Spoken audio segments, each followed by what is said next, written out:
ахуалдарға, әртүрлі экологиялық мәселелер бар, басқа да ғылыми зерттеу жұмыстарына біздің ғалымдарымыз үнемі атсалысып отырады. Негізгі бір бөлімдері ретінде немесе бір филиал ретінде де біз келешек жұмыс істеуге ол кісімен дайынбыз. Осы өңірлерде басқа ғылыми зерттеу институтында немесе басқа жоғары оқу орындарында жұмыс істеп жүрген әріптестерімізге біз мүмкіншілік жасаймыз. Осы оқу жылынан бастап біз міндетті түрде тағылымдамаға сол ғылыми зерттеу орталығына біз жіберіп отыратын боламыз. Бүгінгі күні емес, келешектегі осы жерден, осы біздің өңірімізден жалпы мынау ғылымға қызығушылығы бар, жақсы білімді азаматтарды дайындап, ол бала ертең ол жаңа сіз айтқан ол теориямен әрі қарай ешқайда қарай бара алмайды.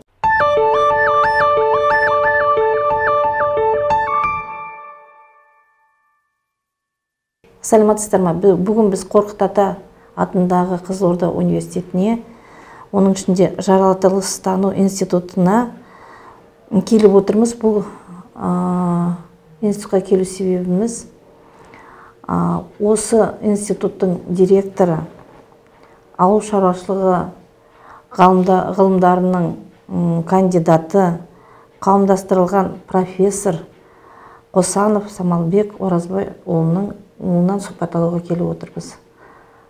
Сәлем бердік. Қош көрдік. Самалбек мырза, міне мынандай үлкен бір киелі университетте жұмыс істеп отырсыз. Өзіңіз осы жаратылыстану институтының басшысыз. Енді менің сізге қоятын сұрағым, қазіргі таңда осы өзіңіздің институт жайлы айта кетсеңіз, қандай ғылыми жұмыстар атқарып жатырсыздар, қандай бағытта, соған жаңағы студенттерге онымен қандай жаңағы практика жағынан қандай бір жаңалықтар бар ма, сол жайлы айтып кетсеңіз. Рахмет, тағы да қош көрдік. Мынау 85 жылдық тарихы бар Қорқыт Ата атындағы Қызылорда университетіне тағы да қош келдіңіздер. Қазір енді жалпы біздің Қорқыт Ата атындағы Қызылорда университеті туралы айтатын болсақ, қазір бізде 10 мыңның үстінде студент бар. Оның ішінде осы біздің жаратылыстану институтында қазір 2 мыңға жуық студенттер білім алып жатыр.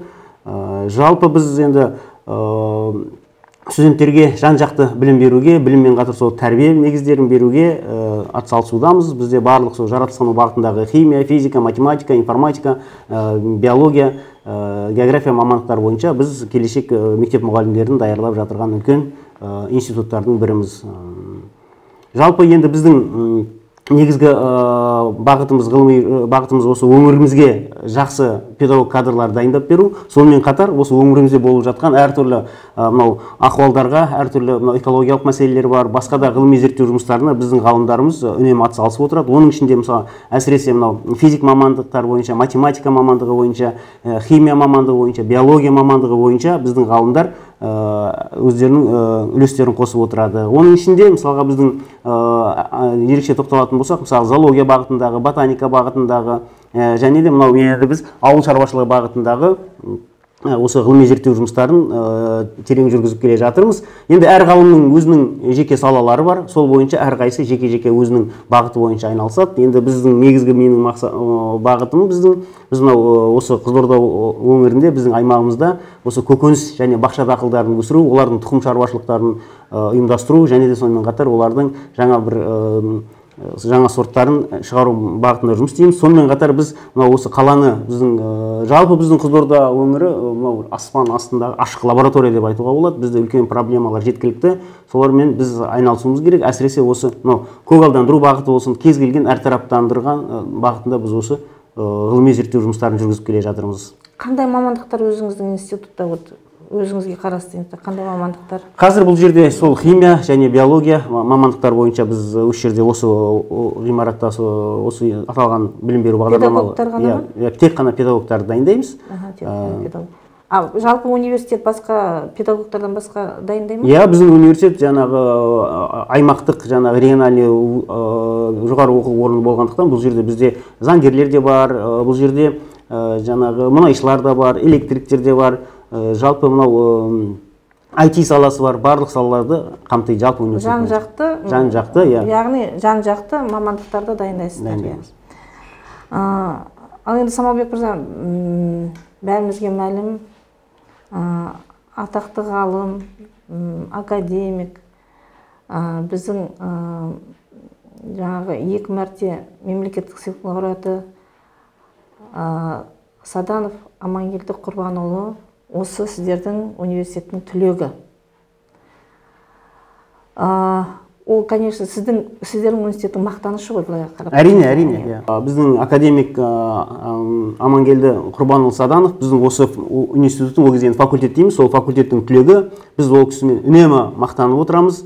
Соңғы жылдары осы 2013 жылдан бастап біз қазір сол Амангелді Құрбанұлы Саданов басқаратын Алматы қаласында орналасқан микробиология және вирусология ғылыми зерттеу орталығымен біз қазір тікелей қоян-қолтық қарым-қатынастамыз. Сол 10-ші жылы біз осы біздің өтінішпен осы Садановқа арналған бір дәрісхананы ашқанбыз, осы Саданов атындағы. Енді мінекей өздеріңіз арада мінекей 10 шақты жыл өтіп кетті, қоғам өзгеріп жатыр, заман өзгеріп жатыр. Сондықтан ол кісіге біз осындай ұсыныс айтып едік, ол кісі бізді қабылдады. Енді біз Алла қаласа осы қыркүйектің 1-нен бастап біз осы микробиология және вирусология лабораториясын, заманауи лаборатория, яғни оқушыларға, студенттерге, білім алушыларға қол жетімді лаборатория салуға ол кісі бізге сондай көмек көрсетіп жатыр. Біз ол үшін өте қуаныштымыз. Әрі қарай біздің, бұл не деген сөз, біз әрі қарай біздің байланысымыз әрі қарай жалғасын табады. Біз ол кісінің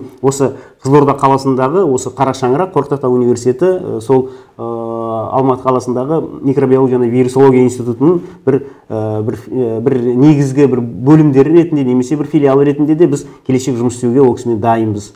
Енді ол кісіні қазір біздің елімізде білмейтін кісі кемде-кем. Ол кісі жаңа өзіңіз жоғарыда атап өттіңіз, 2 мәрте мемлекеттік сыйлықтың иегері атанды. Әрине ол кез келген мемлекеттік сыйлық ол оңайлықпен келмейтіндігі бәрімізге белгілі. Оның астында үлкен еңбек жатыр. Бірақ дегенмен де сол жасалған еңбектердің мынау халыққа таралуы, яғни халықтағы сұранысқа ие болуы ол ең бірінші мәселе. Сондықтан ол кісі қазір енді мінекей қазір сол бір өрлеу несіне келе жатыр.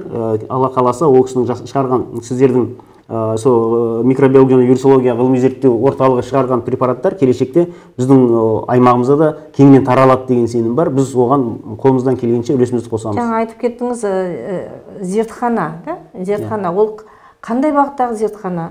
Ол зертханада қандай жұмыстар жасайын деп отырсыздар? Ол енді студенттерге кәдімгі мынау лабораториялық сабақ жүргізетін зертхана болайын деп тұр ғой. Тек қана студенттер емес, наверное, жаңа магистранттарға, докторанттарға сол жерде ғылыми жұмыстар жүргізуге де мүмкіндік бола ма? Әрине, дұрыс айтасыз. Негізінен біз бастапқы кезде біз осы жалпы бізде осы биология мамандығында, биология білім беру бағдарламасында бізде микробиология және вирусология негіздері деген пән бар. Негізінен сол лаборатория студенттерге, яғни барлық талаптарға сәйкес жұмыс істеуге біріншіден студенттердің сол 15 лабораториялық жұмысты орындауына бағытталған. Одан кейін магистранттардың, докторанттардың ғылыми зерттеу жұмыстарын жүргізуге үлкен септігін тигізеді деп ойлап отырмыз. Бұл тек қана сол немен шектелмей, сабақ уақытындағы сол аудиториялық сабақтармен шектелмей, біз сабақ уақытынан тыс уақытта жаңағы сіз айтқан басқа да өзіміздің немесе басқа осы өңірлерде басқа ғылыми зерттеу институтында немесе басқа жоғары оқу орындарында жұмыс істеп жүрген әріптестерімізге біз мүмкіншілік жасаймыз. Келіп бізден өздерінің препараттарын қарап, микроскоптарымызды пайдалануға мүмкіншілік береміз,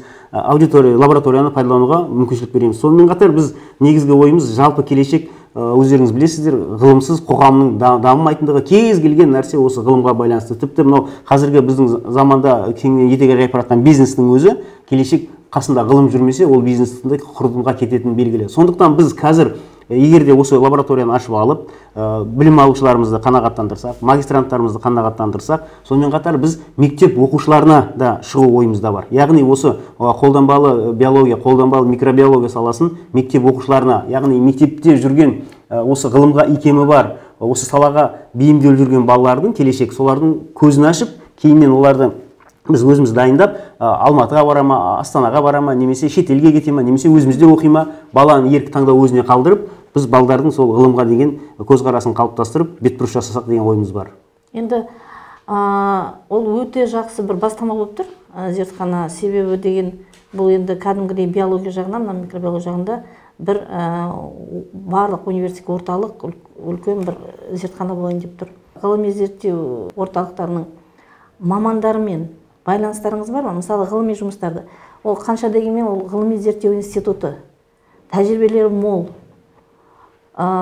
Сол жайлы қандай жоспарларыңыз бар? Өте орынды айтып отырсыз. Біз енді осы уақытқа дейін қазір біз жаңағы нені дұрыс пайдалана алмай келдік. Біз қазір сондай негізгі мына лаборатория ашудағы мақсатымыз да сол. Біз қолымызда тұрған жаңа нені пайдалана алмай келдік. Мысалға бізге Амангелді Құрбанов үнемі айтып отырады. Мысалы жаңағы сіз айтып отқан өндірістік микробиологияның басшылары, сол жерде қызметкерлер, олар бізге үнемі есіктер ашық. Олар айтып жатыр, біз сіздерге қолдан келген көмектің барлығын жасаймыз. Жаңағы сіздерді үйретуге, сіздерге машықтандыруға, тағылымдамадан өткізуге біз әрқашан дайынбыз деп жатыр. Осы оқу жылынан бастап біз міндетті түрде тағылымдамаға сол ғылыми зерттеу орталығына біз жіберіп отыратын боламыз. Сонымен қатар солармен үнемі байланыста отырамыз. Себебі тіпті өзіміз барып, олар осы жаққа келіп мүмкін бізге дәріс беріп, жаңағы нелерді үйретіп кетуі, машықтандыру мүмкін. Ол тек қана біздің университетке ғана емес, мүмкін өңірге қажетті бір ғылыми зерттеу жұмыстарына қажетті мамандар керек болған жағдайда біз оларға хабарласып, осы жерден бүкіл лабораториялық жағдайын және де дәріс өтетін жағдайлардың бәрін біз жасап, әрі қарай солардың да осында келуіне мүмкіндік жасаймыз, жағдай жасаймыз. Өзіміздің баруымыз және олардың бері қарай келуі. Яғни екі арадағы қарым-қатынасты жоғары деңгейге жеткізу ойымызда бар. Тағы бір сұрағым, жаңағы сіздердің өңіріңіз ерекше өңір. Ғылыми орталық тек қана ғылыммен ғана айналыспайды, сонымен қатар өндіріске де енгізіп жатқан, біраз өздерінің жетістіктерін кәдімгі бүкіл Қазақстанға жеткізіп жатқан биологиялық препараттар өндіретін өнеркәсіптік микробиология деген сол институттың бір бөлігі. Сол жағынан да сіздерге үлкен бір тәжірибе болатын сияқты. Себебі деген жаңа ғылыми жұмыстар жүргізетін болсаңыздар, магистранттар болсын, докторанттар болсын, өздеріңіздің жаңағы қазір проектлер беріп жатады. Соғанда бұл зертхананың көмегі тиейін деп тұр. Дұрыс айтасыз. Ғылыми жұмыстар енді мысалы далалық сынақтар болады, басқа да сынақтар болады, лаборатория, соған жаңа бірлесіп істегенде үлкен бір нәтиже шығатындай. Биологиялық препараттар шығарылады, ауыл шаруашылығына, қоршаған ортаны қорғауға және медицинаға. Сол жайлы хабарыңыз бар ма? Білесіз бе осы препараттарды?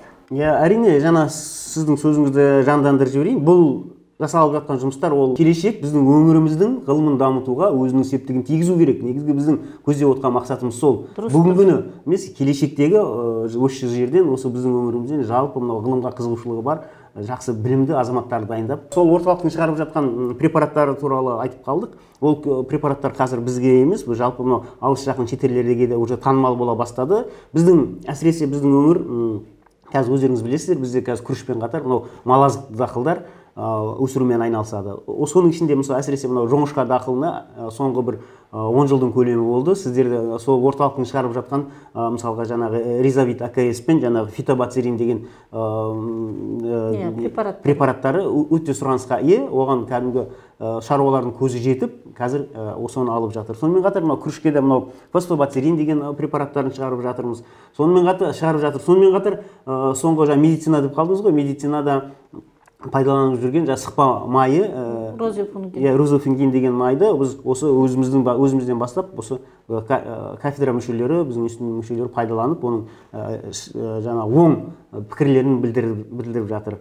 Сонымен қатар малазықтық сүрлем дайындайтын препараттар да бар. Казбиосил деген сіздердің, сосын мал шаруашылығына арналған полилактовид деген препараттарыңызды біз жақсы білеміз және олармен етене таныспыз. Біз үнемі жүрген жерімізде сіздердің сол препараттарыңызды айтып жүреміз және шаруалардың оң пікірін естіп отырамыз. Бүгінгі студент ертеңгі маман екенін өзіңіз білесіз. Сондықтан бұл студент көзінде бала әр нәрсені көрмесе, оны жасап өз қолымен ұстамаса, ол бала ертең ол жаңа сіз айтқан ол теориямен әрі қарай ешқайда қарай бара алмайды. Сондықтан біз қолданбалы бағыттағы зерттеулерімізді дамытып отыратын боламыз. Сонымен қатар мысалы сол препараттардың сіздердің шығарған препараттарыңызды біз балаларға түсіндіріп, оның құрамы, жаңағы әсер етуші заттары, ондағы микроорганизмдердің ағзаларға қалай әсер ететіндігі туралы толық ақпараттар беріп отыратын боламыз. Сонымен қатар өздеріңізге белгілі, біздің өңірімізде күрішпен қатар соңғы біз бақшамен де айналысамыз, яғни қауын қарбыздың біз Қызылорда облысы отаны болып саналады. Келешекте сол сіздердің ғылыми зерттеу орталығына сондай бір өтінішпен шықсақ деп отырмыз. Осы бізде осы бақша дақылдарының зиянкестер мен ауруларына қарсы қолданылатын препараттар шығарсаңыздар, немесе тұқымдарын өңдейтін препараттар шығарсаңыздар, нұр үстіне нұр болар еді, ол бізде үлкен сұранысқа ие болар еді деген сіздерге кішкентай тілегіміз бар. Әрине біз енді бірге жұмыс істеп жатқаннан кейін оны болашақта бірге іске асыруға болады. Сізге сұхбатыңызға үлкен рахмет. Сізге табыстар тілеймін.